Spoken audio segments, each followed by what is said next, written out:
Hello, it's a true privilege to be here with all of you at the EdHeroes Global Forum. My name is Gaitri and I'm the CEO of Educate Girls. But I'm not just here as CEO of Educate Girls, but as someone who has spent the last decade and more walking alongside grassroots organizations and communities in some of India's most rural, most remote and tribal regions. So that's why I say my journey with Educate Girls didn't begin when I became CEO. It began a long time ago when I witnessed girls walk miles and miles not to go to school, but to fetch water. And when I asked them what they wanted to become, they looked shocked because no one had ever asked them what about their dreams. And if they did have dreams, they were usually told to squash them. So my journey with Educate Girls began in rural households, in village courtyards, with families and communities whose anxieties and uncertainties eventually turn into conviction in the power of education. And I've seen the extraordinary change when just one girl is given a chance to reclaim her right to education.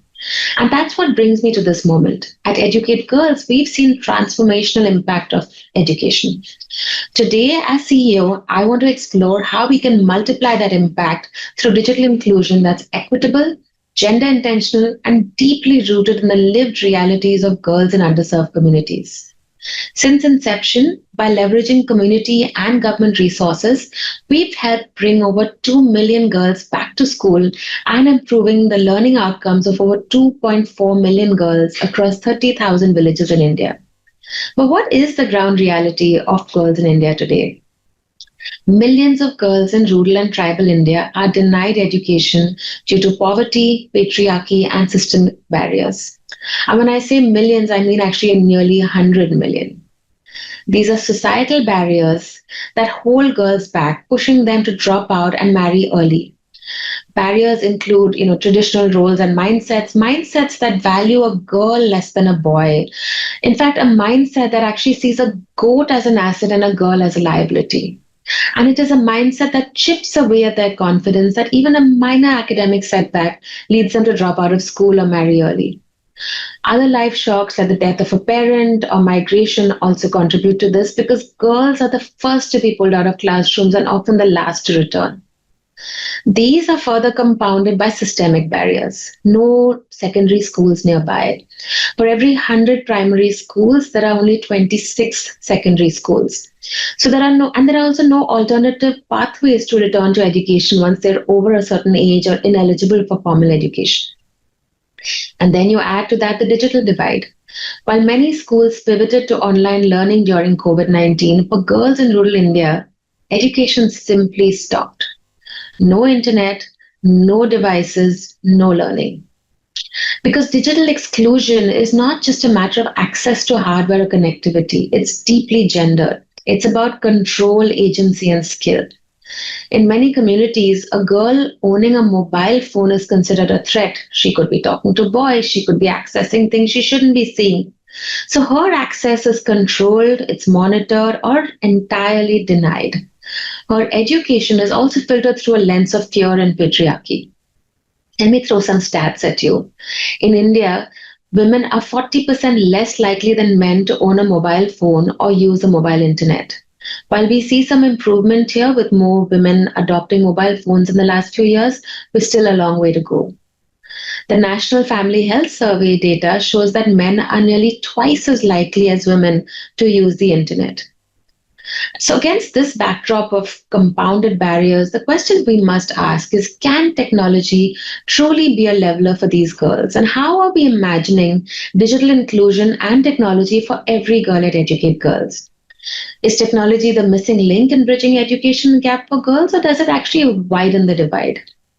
Look, today we know that AI and technology are no longer options, they're a given. You have to have it.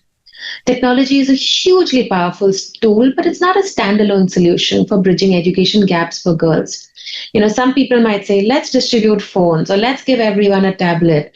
However, such an approach overlooks the underlying normative gender constraints and limited digital skills that impede girls and women's use of technology, often resulting in digital exclusion. For us at Educate Girls, technology and digital inclusion are at the core of reimagining education for every girl. We believe a hybrid approach is key. Leveraging technology where it has the most impact, in our case, to using AI to identify out of school girls. Two, technology must complement human centered efforts, not replace them. So create an sustainable and inclusive solutions. And tech, therefore, is not a replacement but an amplifier. And three, to be cognizant of how patriarchy and social norms perpetuate inequity is very important. Understanding and addressing the digital divide and intentionally designing programs are essential.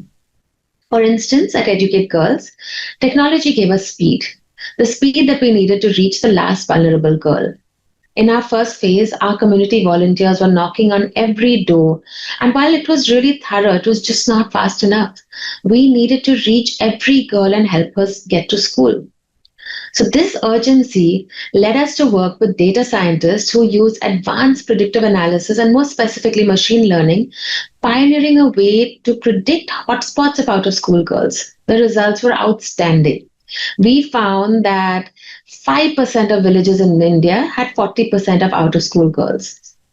Now we know exactly which villages to take our evidence-based program to.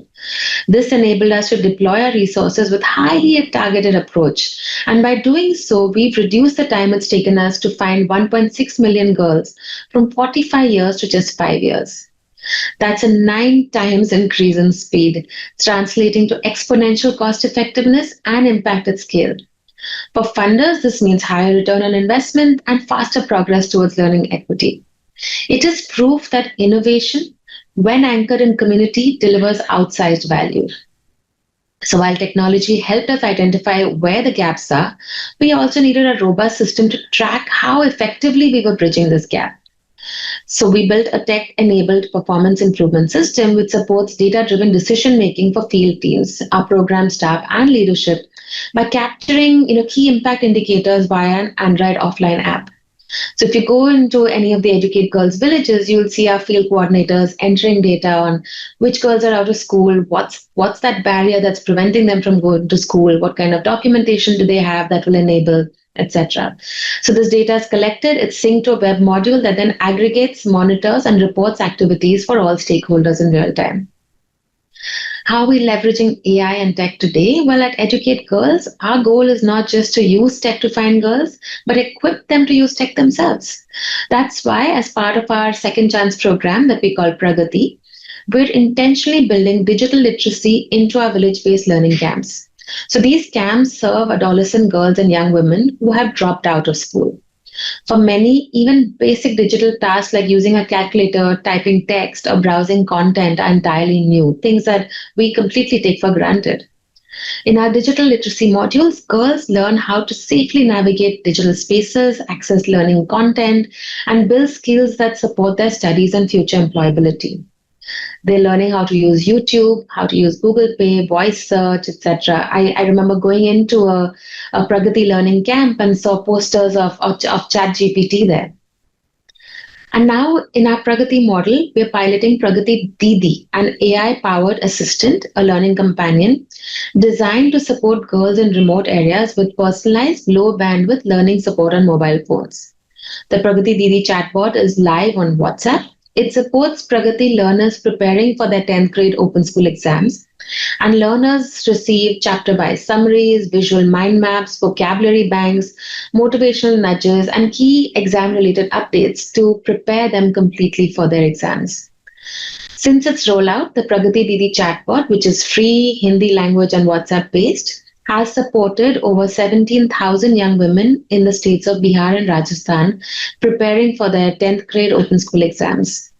To date, it has facilitated over 450,000 learning interactions, offering simplified content, exam guidance, and motivational support. By combining smart and predictive technology, offline learning tools with digital inclusion, and strong community support, we are designing a model to improve how education and the education system work at a larger level. By leveraging government resources and infrastructure, we focus on girls, local communities, and innovation. This is more than a project or intervention. It's a way to change the entire ecosystem. Our model is uniquely poised for long-term systems change. What have we seen when girls are given even the smallest window into the digital world? I'll give you a few examples. Maki is one of the young learners in our village camp. Until recently, she'd never even held a smartphone. Then she discovered YouTube, and with it, a whole world of beauty influencers. Now she wants to become one herself, not just to create content, but to build confidence and community for girls like her. And then there's Kosum. She was fascinated by something that many of us take for granted, several of us who probably used just this morning to get to where we are: Google Maps. Watching that blue dot move across the screen for her felt like magic. It made her curious about directions, about geography, about a whole world beyond her village. Today, she explores and learns something new every day just by using her phone. These are simple stories of access and agency, of girls filled with aspiration who are now imagining new possibilities for themselves. So, what next for Educate Girls, and what does the road look like ahead for us? We cannot design a future for girls without designing it with them. And that starts with education that meets them where they are. We don't need girls to catch up with the system. We need the system to catch up with the girls. To make this meaningful shift, we must embed digital literacy as a core capability, not as an add on or a nice to have. It means preparing girls not only for exams, but for a world where access to jobs, services, and even rights will increasingly depend on their ability to engage with technology. To achieve this, we need tech enabled, flexible modules such as mobile classrooms, village camps, online tools that meet girls where they are. We also need multiple entry points into the education system. We are working closely with government bodies to co create scalable solutions for open schools that are tech enabled and inclusive by design. With this approach, Educate Girls is strengthening the open school system to reach adolescent girls and young women who are not in education, employment, or training by integrating technology to ensure accessibility, inclusivity, learning support, and strong linkages to future opportunities across 12 states that we're working in. As a key step, our partnership with the Rajasthan State Open School led to the co-development of a mobile application to improve processes and ensure better access to services for learners, especially those in remote areas. This is rooted in our belief that open schooling must grow into a reliable, affordable option for those who dropped out of school or missed their first chance. To make this vision a reality, Educate Girls has made a hugely bold commitment to reach 10 million learners in the next 10 years. By bridging infrastructure gaps and working alongside governments, communities, philanthropists, and technology, we are making that future possible. This is a moonshot. It is our ambition built on a model that's already working, but to reach the most marginalized learners at scale, we need catalytical investment. We're inviting visionary funders to be part of this big bet to co create a future where no girl, no matter her geography, can access learning and opportunity. So, what does this mean for all of us? To the donors, support models that are locally led, not parachuted in, that are long term and flexible, because education and mindset change is a slow churn. Investing in pilots, funding digital innovation, or investing in digital tools tailored to last mile learners can help us move faster, smarter, and farther together. To the tech community, build with intention, involve girls from day one, because when you build with that last vulnerable girl at the center of it, you build for everyone. And to my fellow practitioners, share what works.